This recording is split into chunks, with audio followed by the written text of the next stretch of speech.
എന്നടി ഇക്ക്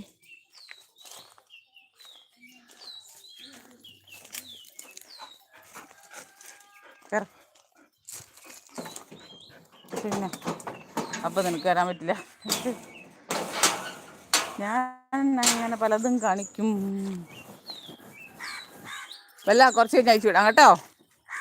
അമ്മ ഇപ്പോൾ വരാവേ.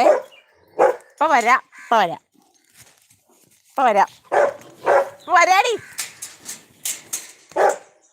നിന്നെ ഇപ്പം വിട്ടാൽ നീ ഞാൻ മന്ന വരെ കോഴിയുടെ പുറകെ കുഴിക്കണം. നീ ശൂശിയൊക്കെ വെച്ചതല്ലേ, വന്നിട്ട് അമ്മ അയച്ചു വിടാം. ചോറും കൊണ്ട് വരുമ്പോൾ അയച്ചു വിടാം കേട്ടോ. നീ രാവിലെ കുറേ വിലസിയതാകൊണ്ട് പാത്രം എടുത്തില്ല. അവളെ തുറന്നാലാണ് പാത്രം എടുക്കാൻ